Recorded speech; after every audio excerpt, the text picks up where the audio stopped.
eh, tenemos que hablar de este tema que corresponde al diagnóstico prenatal. Evidentemente, tal vez este es uno de los temas que con mayor, tiene mayor evolución, ¿no es cierto? Mayor actualización por los, cada vez existen diferentes exámenes, ¿no es cierto?, a los cuales se pueden acceder y además que nos pueden dar diagnósticos más precisos también cada vez. Entonces, el diagnóstico prenatal particularmente, antes existía la ecografía simple, ahora hay ecografías de todo tipo, de las 3D, 4D, ¿no es cierto? Y incluso, bueno, eh, otro tipo de estudios a los cuales se puede acceder para hacer el diagnóstico prenatal, ¿ya? El diagnóstico de las características que presenta el feto al momento o para ver, ¿no es cierto?, el grado de desarrollo y si es que hay alguna malformación, alguna anomalía que se pueda estar presentando. A ver, denme un minutito, vamos a admitir a sus compañeros que están ingresando. Ya. Bueno, prácticamente les hemos dado 15 minutitos, así que ya podemos empezar con los que estén presentes.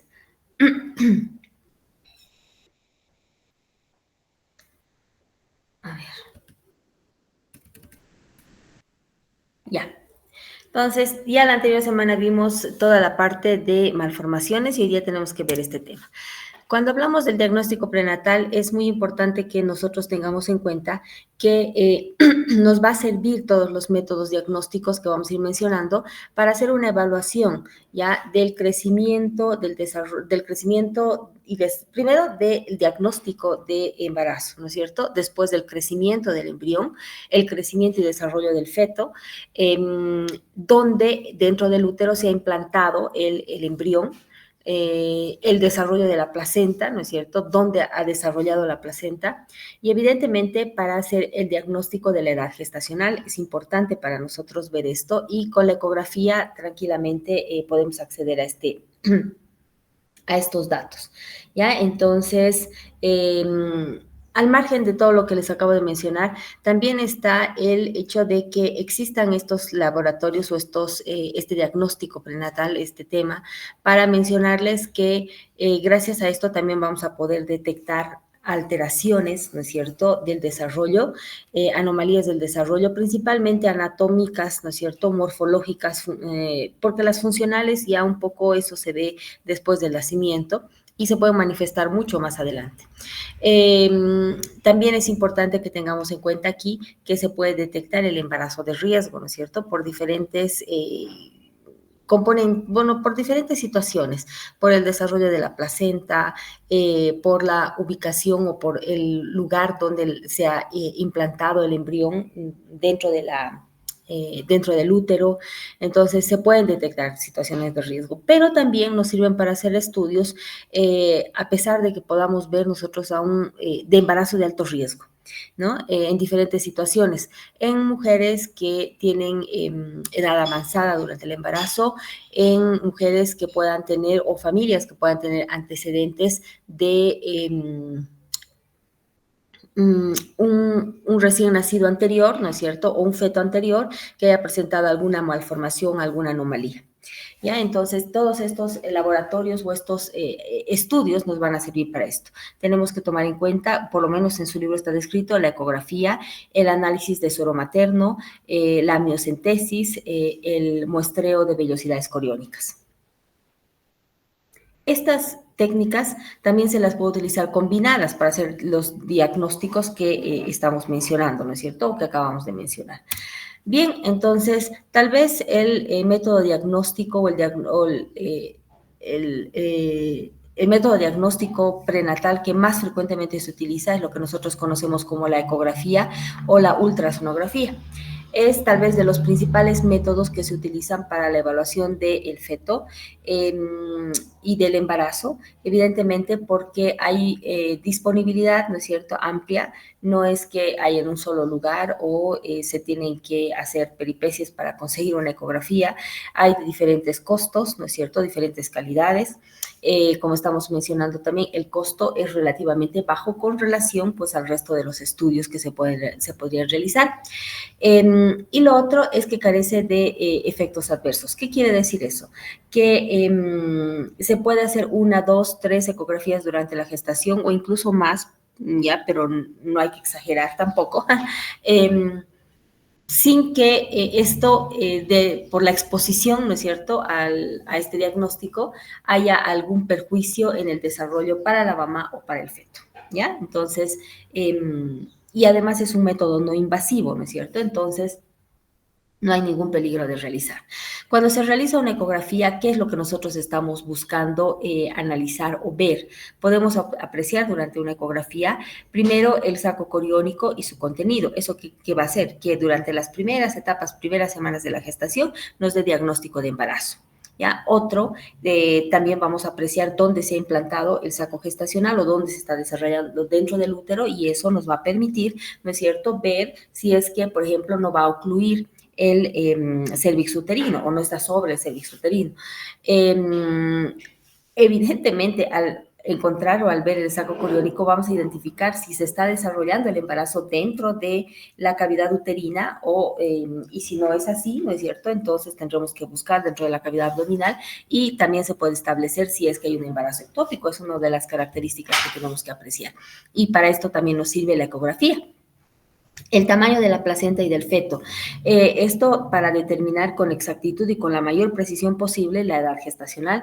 Cuando hemos hablado de periodo fetal, hemos mencionado, ¿no es cierto?, varias características que a través de la ecografía se pueden medir: el diámetro biparietal, la longitud del fémur, ¿no es cierto?, el tamaño del feto, si es que se puede apreciar, si es que hay focos de osificación, entonces centros de osificación. Entonces, todo esto nos puede ayudar a determinar la edad del feto.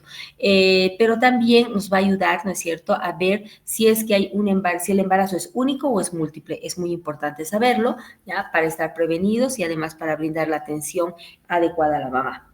Alteraciones de la configuración de la placenta. Nos va a permitir ver, ¿no es cierto?, si la placenta está implantada, uno, en el lugar adecuado y además el grado de desarrollo de la placenta. Tenemos que saber que la placenta va a abarcar, ¿no es cierto?, va a tomar la primera capa, la capa más superficial del endometrio, pero no así, no debería pasar a la capa, a la capa muscular, por ejemplo, o a la siguiente, no debería de pasar al miometrio y al perimetrio. Entonces, también eso nos va a determinar, ¿no es cierto?, a través de este estudio, la ultrasonografía o la ecografía, vamos a poder ver si la placenta está desarrollándose de manera adecuada. También vamos a poder apreciar la presencia de anomalías fetales, es decir, las morfológicas principalmente. Si hay un labio leporino, se va a poder detectar con la ecografía. Si es que le falta un miembro y una amelia, por ejemplo, vamos a poder apreciar. Si hay un teratoma sacrococcigio, se va a poder apreciar. Y con técnicas un poquito más avanzadas, también se va a poder identificar, ¿no es cierto?, si hay anomalías del corazón y otras partes y otros órganos. Si es que hay un embarazo patológico, también se va a poder determinar esto en una edad temprana. Obviamente, haciendo combinación con otras técnicas, ¿no es cierto?, se va a poder determinar esto. ¿A qué nos referimos con un embarazo patológico? Por ejemplo, un embarazo ectópico, ¿no es cierto?, se va a poder diagnosticar. Ya les había mencionado que se puede hacer la medición precisa de ciertos parámetros que nos ayuden a determinar la edad fetal, ya, con bastante precisión. Y también nos va a servir la ultrasonografía como una guía o un asistente, en realidad, para hacer otro tipo de estudios con los cuales, por ejemplo, de punción, ¿no es cierto?, para la aspiración de vellosidades. Entonces, guiados con la ecografía, vemos la aguja, exactamente dónde estamos puncionando y de dónde vamos a obtener el tejido. ¿Listo? Entonces, tiene muchas ventajas y la ventaja para mí más una de las ventajas más valoradas es, uno, su buena disponibilidad y accesibilidad en precio, y lo otro también es que no es invasiva, ¿no es cierto? No es invasiva la ecografía.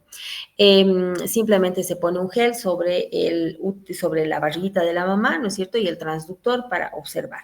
Hay otro tipo de ecografía que es la ecografía transvaginal, ¿no es cierto? Entonces, pero esa está indicada solamente en algunas situaciones. Por ejemplo, cuando se quiere detectar un embarazo muy, muy temprano, ya de pocas semanas de gestación, y no se ha podido visualizar con esta técnica. ¿Bien? Entonces, el otro, les hablaba de que la ultrasonografía o la ecografía nos va a servir como un asistente para realizar otro tipo de estudios. Y otro tipo de estudio es la amniocentesis diagnóstica, por ejemplo. Miren, aquí estamos viendo en la barriguita de la mamá, estamos viendo al feto, está dentro de la cavidad amniótica y ese líquido que está ahí rodeando, ese líquido celeste, pues es el líquido amniótico. Entonces, hacia el líquido amniótico, el feto va a liberar primero las células que se van a ir descamando de la piel. No se olviden que parte de este líquido amniótico es deglutido y va a entrar a los pulmones y a la vía digestiva, ¿ya? Y también va a salir parte de ese líquido, ¿no es cierto?, que contiene orina y demás. Entonces, contiene las propias células del feto. Y si se obtiene ese líquido amniótico, pues se lo puede cultivar, ¿no es cierto? Se lo puede separar la parte líquida de las células, se pueden cultivar las células y se puede hacer incluso cariotipo a través de esas células que se han cultivado. Pero, y el líquido se lleva a otro tipo de exámenes para valorar, ¿no es cierto?, diferentes componentes que pueden estar en el líquido amniótico. Entonces, la amniocentesis diagnóstica es un método también importante que se puede utilizar, pero miren, siempre está guiado por la ecografía. Con la ecografía se está mirando y con la jeringa, miren, se está haciendo una punción, ¿no es cierto?, hasta llegar al líquido amniótico y de ahí tomar una muestra. Vamos a ampliar un poquito la imagen porque aquí hay mi aguja casi transparente. Fíjense, ahí se puede apreciar, ¿no es cierto?, que estamos llegando al líquido amniótico, se está obteniendo la muestra sin dañar y sin tocar al feto.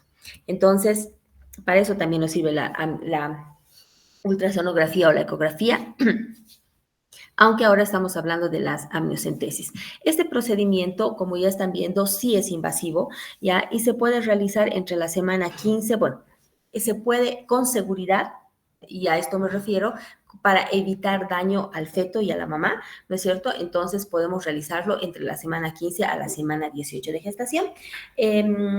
¿Para qué se hace este tipo de estudios? Obviamente la finalidad es obtener el líquido amniótico, ¿no es cierto? Y el líquido amniótico, una vez obtenido, se lo lleva a procesamiento para poder detectar en ella, por ejemplo, diferentes sustancias como las alfa-fetoproteínas. Vamos a ver enseguida para qué.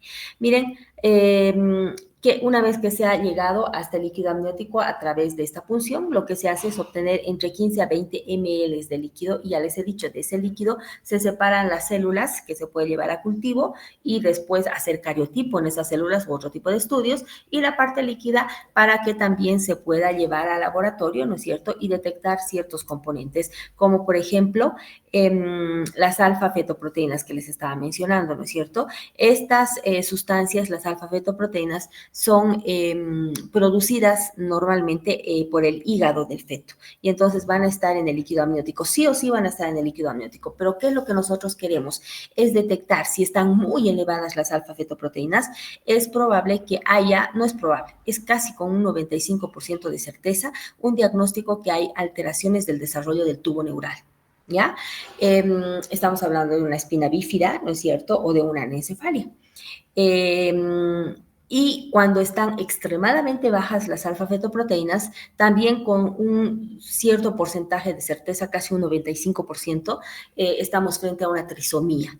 Sabemos que en nuestro medio la trisomía más frecuente es el Down, ¿no es cierto? Entonces, miren qué importante es que nosotros podamos verificar la cantidad de alfa-fetoproteínas. Ahora, es importante que nosotros tengamos en cuenta que una amniocentesis no se la hace cualquiera, o sea, todas las embarazadas no son candidatas para hacer una amniocentesis. ¿En quiénes se puede hacer? O se debería de hacer, ¿no es cierto? O estaría indicado por algo llamativo durante los controles prenatales. En mujeres de edad avanzada, estamos hablando 40, 45 años o más, obviamente, ¿no es cierto?, que están cursando con embarazo, primer embarazo generalmente, hay que tener cuidado, o también mujeres que puedan tener alguna patología de base o que en un embarazo anterior hayan tenido una trisomía o una malformación de algún tipo. Entonces, en ellas se considera, ¿no es cierto?, que se debería de hacer para este estudio para verificar que todo esté bien con el bebé, con el producto. A través también de, miren, de la ultrasonografía o utilizando la ecografía como asistente, se está haciendo un otro tipo de punción, ¿no es cierto? Para llegar al feto voy a, no al feto, para llegar, miren, atravesar la pared abdominal, atravesar la pared uterina, llegar hasta la placenta en este caso, y aquí estamos viendo la ampliación, con la aguja se llega hasta la placenta y se toman vellosidades, bueno, de las vellosidades placentarias se hace un aspirado y se toman las células de las vellosidades placentarias. Obviamente no se olviden que estas vellosidades placentarias es tejido fetal, entonces de ahí se puede obtener esa biopsia y llevar a cultivo las células, cultivarlas para que se pueda hacer más adelante un cariotipo del feto. Esta biopsia, miren, lo que se hace es aspirar entre 5 a 20 miligramos de tejido, o sea que tampoco es mucho, y bueno, lo que se hace es cultivarlas, como les he dicho. Entonces, con esas células se va a poder hacer cariotipo y en ese cariotipo vamos a poder detectar si es que hay anomalías cromosómicas numéricas, si es que hay anomalías cromosómicas estructurales, si es que hay el sexo del bebé, porque vamos a poder ver el cariotipo. Y obviamente no se hace con la finalidad, por ejemplo, de saber el sexo, porque quiero que sepan que tanto la biopsia como la amniocentesis y cualquier otro método que sea invasivo ya puede producir, o sea, siempre puede haber algún riesgo, ¿no es cierto? Entonces, aunque el riesgo es mínimo, se dice que, por ejemplo, en la amniocentesis, el 1% de los casos puede producir un aborto. ¿Ya? Puede inducir a un aborto en el 1% de los casos. Por eso es que siempre en estos métodos invasivos se solicita o se tiene que realizar un médico con experiencia en la técnica, ¿ya? Teniendo obviamente todos los cuidados. Y solamente si es que está indicado, ¿ya?, en la paciente realizar este tipo de procedimiento y que no va a poder en riesgo, o sea, que ese 1% de riesgo sea poco frente al riesgo de un embarazo en el cual está en riesgo la vida del feto o la vida de la mamá, ¿ya? Entonces, eso es lo que hay que tener en cuenta también y hay que valorarlo, ¿no es cierto? Hay que determinar. Cualquier procedimiento invasivo siempre va a tener algún riesgo, ¿ya? Aún sea ese 1%, hay que ponerse en el caso de que ustedes dirán, pero 1% es poco. Sin embargo, ese 1% para la mamá que sea afectada y podría llegar a perder a su bebé, pues es una catástrofe, ¿no es cierto? Y para la familia. Entonces hay que tener en cuenta eso. Tenemos otro tipo de prueba que es la prueba de suero materno. Lo que les había dicho, a través de sea la amniocentesis, lo que se hace es buscar, ¿no es cierto?, ese líquido que estaba dentro de la cavidad uterina, el líquido amniótico, y para la detección de alfa-fetoproteínas. Como les había dicho, esto es importante para esas dos, determinar, ¿no es cierto?, malformaciones del sistema del tubo neural o también para ver si hay algún tipo de trisomías. Lo más seguro es realizar, o bueno, se puede realizar esta detección de alfa-fetoproteínas a partir de la semana 14, ya cuando hay suficiente cantidad de líquido amniótico que se pueda absorber un poquito sin producir daño al bebé ni producir ningún otro tipo de alteración, y además para tener, ¿no es cierto?, certeza de cómo se está desarrollando ese bebé como un factor de seguridad. Ya les he dicho cuáles son las indicaciones, ¿no es cierto? Mamá añosa, que haya alteraciones o, bueno, malformaciones en un embarazo anterior, ¿no es cierto? Y otras, ¿no es cierto?, patologías de base.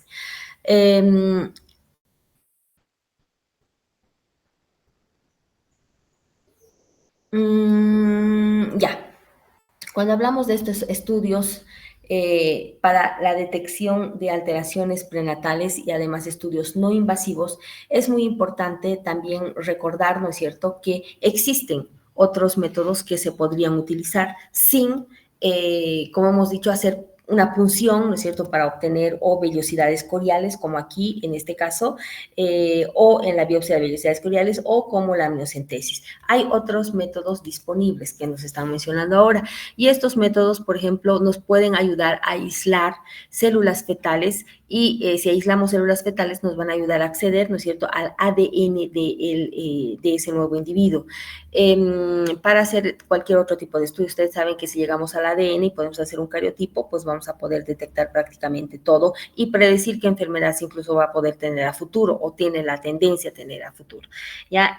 ¿Cómo se hace esto si no es un método invasivo? Resulta que algunas células del feto pueden llegar a la circulación sanguínea materna, entonces se puede aislar estas células a través de la circulación sanguínea materna y hacer estudios genéticos. Estas células fetales pueden atravesar, lo que hacen es atravesar la barrera placentaria o la membrana placentaria, aparentemente, según lo que nos está mencionando el estudio, desde la semana 4 hasta las 4 a 6 en adelante, obviamente, y por la sangre materna, ya que están flotando prácticamente esas células ahí, entonces se las puede extraer y se las puede obtener. Hay diferentes técnicas que nos van a ayudar a hacer el análisis de esto. No entiendo mucho de esta parte, conozco un poco de la parte teórica, pero obviamente desde el punto de vista laboratorial no las conozco, eso ya la parte de especialidad, ¿no es cierto? Pero se pueden hacer estudios de hibridación in situ con fluorescencia y técnicas de reacción de cadena de la polimerasa.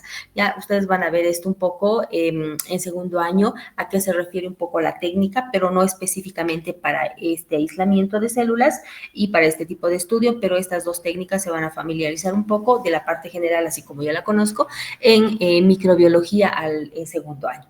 ¿Ya? Entonces, sí, como les decía, si podemos acceder a las células fetales y podemos acceder al ADN, miren, vamos a poder identificar si es que hay aneuploidías, si es que hay triploidías, cualquier tipo de alteración cromosómica, numérica o estructural.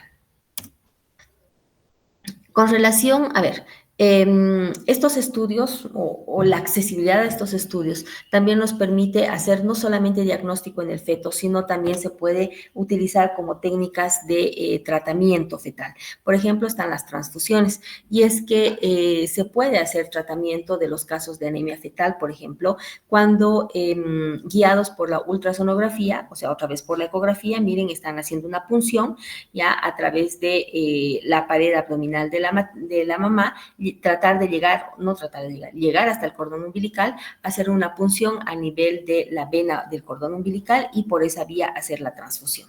Ya, miren, se puede hacer en esos casos. Ahora, ¿cuándo se hace esto? Cuando obviamente hay problemas de incompatibilidad, el factor RH, ¿no es cierto? Que con ustedes hemos hablado tanto en los casos de eritroblastosis fetal y hay una destrucción masiva de los glóbulos rojos, entonces se puede hacer este tratamiento para reemplazar prácticamente esto, ¿no es cierto? O evitar que haya daño en el feto y la muerte del feto.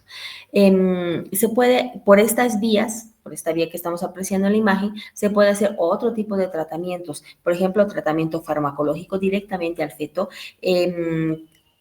¿En qué casos? ¿Ya? Puede haber una infección intrauterina que está afectando al feto, puede haber arritmias cardíacas fetales, puede haber alteraciones funcionales de la función de la glándula tiroides u otros problemas. ¿Ya? Entonces, por esta vía también se puede administrar, podríamos de alguna manera decir, ¿no es cierto?, los medicamentos vía transplacentaria al feto. Y guiados por ecografía, fíjense, nos están diciendo que también se podría llegar, ¿no es cierto?, a administrar inyectables intramusculares, ¿no es cierto?, guiados por la ecografía a la región glútea, si es que así se lo requiere, directamente a la vena umbilical en los casos que también sea necesario. Se puede optar dentro de lo que es la terapia fetal, se puede optar por la cirugía fetal, sí se hace. Obviamente en nuestro medio no sé si se está realizando, creo que no. Sin embargo, los avances tecnológicos nos permiten y nos muestran que sí existe esa posibilidad, ¿ya? Y que se puede hacer una cirugía fetal abierta. ¿A qué se está refiriendo? Miren, por vía abdominal, ¿no es cierto?, haciendo un corte o a través de la pared de la abdominal de la mamá, luego llegando a la pared del útero, ¿no es cierto?, y exponer directamente al feto. ¿ya? Se puede realizar entre la semana 18 a la semana 30 y miren, se puede hacer correcciones, como nos están diciendo, del tubo neural, se pueden hacer tratamiento de anomalías o tratamiento o reparación quirúrgica de anomalías cardíacas, la hernia diafragmática y otros trastornos, ¿ya?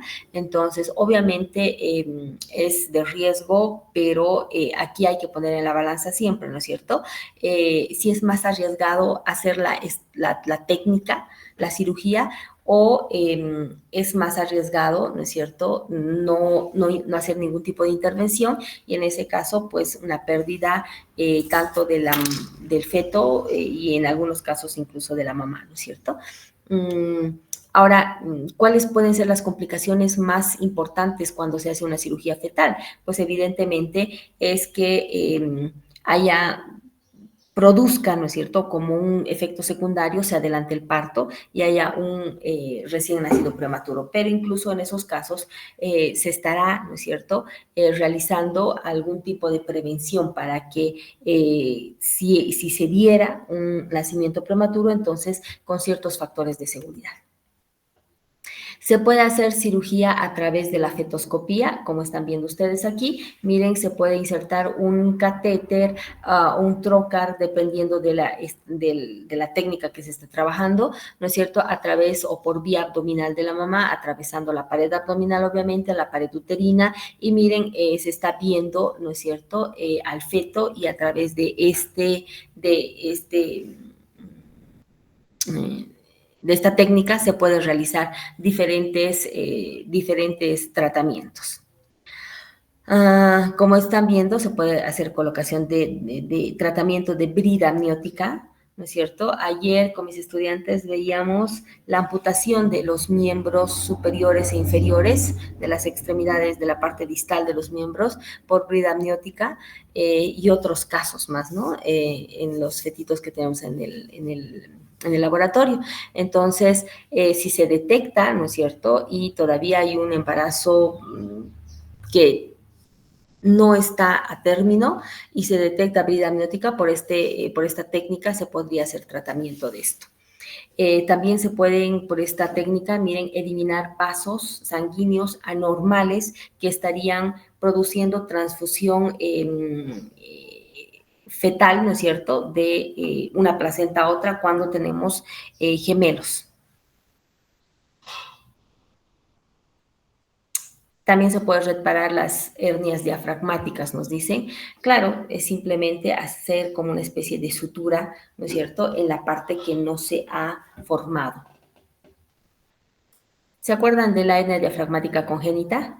Que era más frecuente en el lado izquierdo y que además se producía porque no se había formado la membrana pleuroperitoneal. Entonces, en esos casos, por ejemplo, si el orificio no es muy grande, la comunicación entre la cavidad abdominal y la cavidad torácica, entonces también se puede hacer una reparación quirúrgica, ¿no es cierto?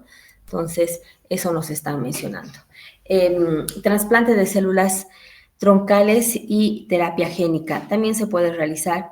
Es posible hacer un trasplante de tejido o de células antes de las 18 semanas, ya sin que esto produzca rechazo o algún tipo de rechazo por el organismo del feto y obviamente produzca algún mecanismo de hipersensibilidad en él que podría repercutir, ¿no es cierto?, en su sobrevida o en algún tipo de alteración. ¿Por qué se puede hacer antes de las 18 semanas? Porque fíjense, el sistema inmunológico del feto todavía no está maduro, no está desarrollado, o sea, no va a reconocer que esas células no son de él, que son células extrañas. A eso, así específicamente.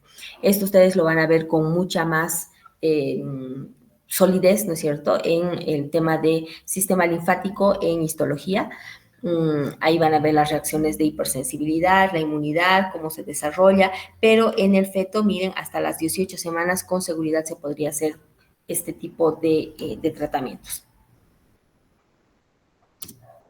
Y eso es todo lo que teníamos que ver, es todo lo que está descrito para este tema y el contenido de nuestro libro. Con seguridad que si ustedes revisan un poquito el internet van a ver que hay técnicas mucho más modernas, ¿no?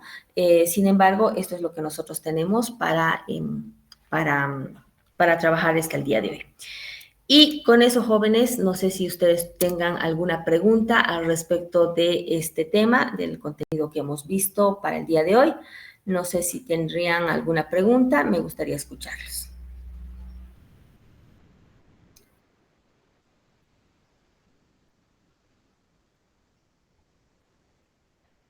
Bueno, siendo que no hay preguntas, aprovecho la oportunidad porque esta es nuestra última clase teórica para agradecerles la audiencia por esta vía durante todo el año y bueno, a todos los que han asistido en algún momento a las clases presenciales.